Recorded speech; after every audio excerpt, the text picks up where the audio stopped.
Well, I discovered a new Texas small town just this past weekend, Axtell, Texas, and it was a really fun find there.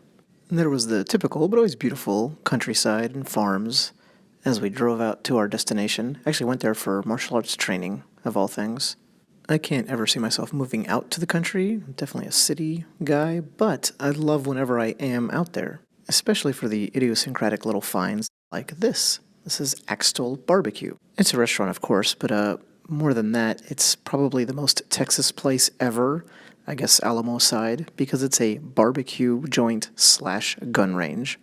I got quite a kick out of that, and I've mentioned this before, as much as I'm into weapons, it's weird because I'm not into guns. Whereas here in America, those things usually go hand in hand. So you can get certified here, as you can see, you can get training, and the decorations might not surprise you, but some of them will. And there's one final surprise about the place that I think absolutely will. So anyway, there's dead animals on the walls all over the place.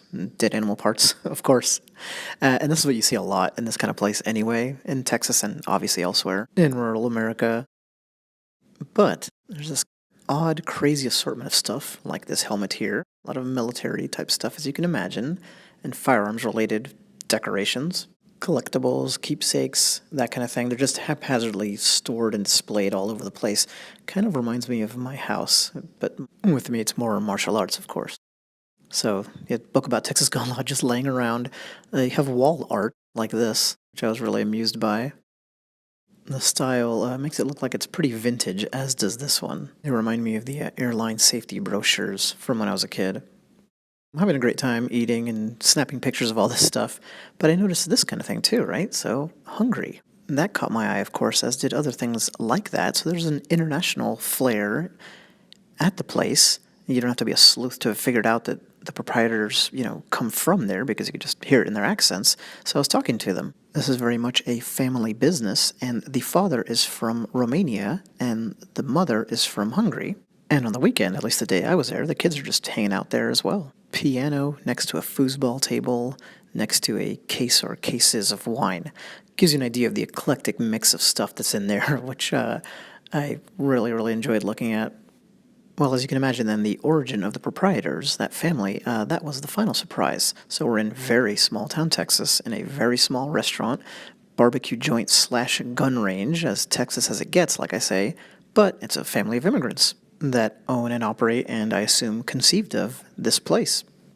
I thought that was great because all of us, unless we're of Native American ancestry, are immigrants or descendants of immigrants here. You can buy MREs. And I did. It was only $5.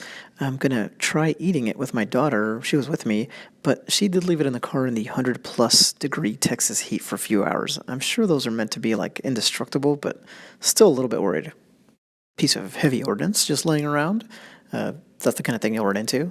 Well, I snapped a lot of pictures.